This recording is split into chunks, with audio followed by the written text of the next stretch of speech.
First Liv, now Dakota. The women's tag title sure are cursed. Injuries all abound. Can the division get any worse? And now on Raw in 2 weeks, they're booking new champs on the fly. I guess you can say that WWE decided to live and let Kai. Live and let Kai. Holy fuck, the tag titles sure are cursed. I wish nothing but the best for Liv and Dakota. But now, let's get to the show. I'm John Renton with my review WWE Smackdown from Columbia, South Carolina. Hooray! Crockett Stronghold. And also, the show wasn't live because they had to tape another edition of Smackdown because they're going to Saudi Arabia in just over a week. I want to say right now I will not be watching that show live. Why? Because I work and I really don't care enough to take that day off. So that review will be up much later in the day. Yeah, Roman, Solo, and Heyman come out and they talk about Night of Champions and everything. And the state of the tag division. They have to fix the bloodline. They have to take the tag titles. They have to take them and do this. They have to just put them in their face and be like, we are the tag team champions. I don't really think they're going to be doing that. It would be kind of hilarious if they just start headbutting the goddamn things. Anyway, we must acknowledge Roman's acknowledged meat. And then here's Owens and Zayn. And basically, Roman talks about having a great career, but he wasted so much time on Zayn. And then Zayn said, you know, you're not good enough to win the tag titles. You're not even as good as the Usos. Ooh. Need to move on from this stuff with Zayn, Owens, and everything. They got to do something big at the Saudi show. So anyway, the Usos sneak attack after all this. Roman didn't get a chance to say what he really wanted to say to Zayn and got pissed. And then bumped Solo on accident and went like, woo, my bad. Oh, everybody's scared of Solo. I mean, Solo's been playing this role well. It's just, I mean, that was a nice, neat little thing there.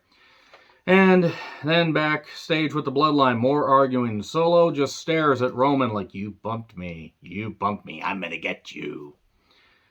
Okay, before I get to the next thing, I do want to say, I still enjoy wrestling just like I did back in 1985. When it's great, professional wrestling is the best form of live entertainment that there is. Whether you're watching on TV, whether you're there in person, indie show, big budget production, doesn't matter.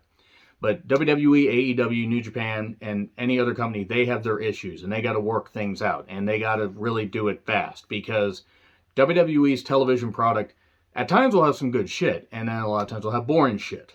And it's frustrating. It's frustrating as a longtime fan, because I can't just accept mediocrity without basically just cracking jokes.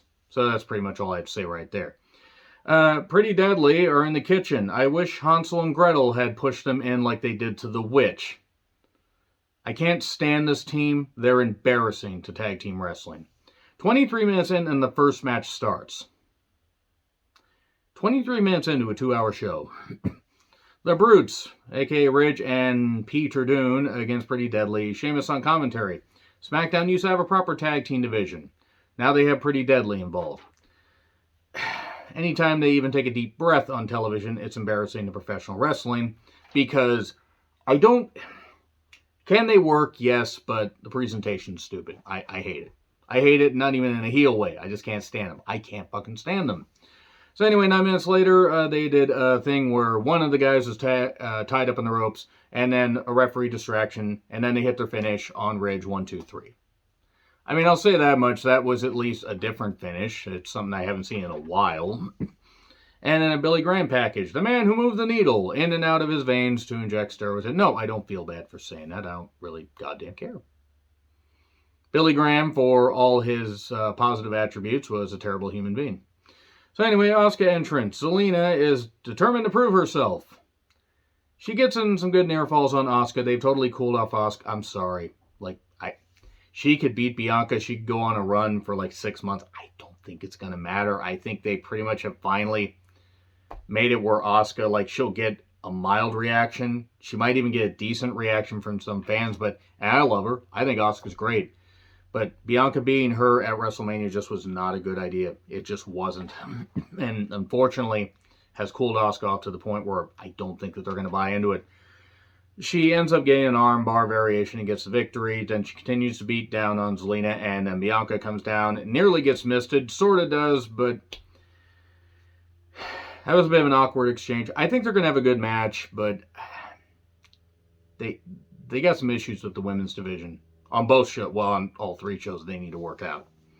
So a package on Seth and Styles for the World Heavyweight Championship match.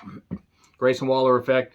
Unfortunately, no one cared, and I'm not even knocking Grayson Waller here, but nobody was given a reason to care. It seemed like they were piping in a lot of noise. If you were there live, I want to know, were they piping in noise? Do people care? Genuine question. Grayson is going to cost Styles the titles, what I wrote down, and that's pretty much the whole basis of this. It wasn't great. It ended very abruptly also. The LWO are at some kind of bar, or in Rey's case, a mini bar. The Profits make their entrance. We go to break. LA Knight comes out to a pop. Hey, I'm going to prove I can beat any tag team with any tag team partner. And then he proceeds to lose when Boogs does some impressive shit and then gets pinned later. Why are they doing this to LA Knight? I mean, he lays out Boogs afterwards, but I don't know. And then Megan was with Cameron Grimes, who's going to go to the moon. And then Cross and Scarlett are talking about how, Cross talks about how he's an imminent threat to justice. He's an imminent threat to ratings. It's not even that he's bad in the ring. This just isn't good. And he's targeting Styles. Everybody is targeting Styles. Could they get Styles some better opponents? I mean, Grayson, him and Grayson did some good stuff in NXT in retrospect. Recaps of Cody's promo on Raw. Lethner, I'm sorry. Alba and Isla took on Valentina Feroz and Ulyssa Leon. I think I got that right. Maybe strike that, reverse it. Whatever. I'm glad that whichever one was injured, I'm glad she's healed now. The crowd went mild, and 90 seconds later, Isla and Alba got the victory. And I mean, I like them. They look great, but the crowd had no reason to care. No reason to care. Liv apparently did get legit injured. I don't know how much time she's going to miss. Hopefully she can come back ahead of schedule healthy. And Dakota apparently also got injured according to Bayley. That's disappointing. And then we're going to have a four-way with four teams, rather. A four-way with two teams. That would have made no sense. Four-way with, Raquel needing to find a new partner. And then Theory shows up and talks about the three-way match. Apparently he's going to have with Lashley and Here Comes Bronson. But Sheamus shows up. And they're going to have a match next week on a taped Smackdown. And then the LWO make their entrance. After Heyman basically tells the Usos, your tribal chief forgives you, but he won't be out there tonight. The LWO make their entrance at 6:37. The bell rings, I don't know, with about 16 minutes left in the show. Usos versus Rey and Escobar. In a decent match, it was, can the Usos overcome the fact that their tribal chief just doesn't like them? They've been on a bit of a, cold streak. Well, that continued because we got Owens and Zayn doing distraction stuff and 619 splash 1, 2, 3. I didn't expect that. That was certainly something that was like, okay, cool. They gave Rey and Escobar a win after the LWO has put the L in LWO by taking a lot of falls. But nevertheless, SmackDown just feels kind of there, and if I don't have anything big to talk about, that's pretty much just what I'm going to do. I'm going to run through the results and talk about a few things. Yeah, that being said, when SmackDown does stuff right, and they have, I love to praise it. This is just middle of the road.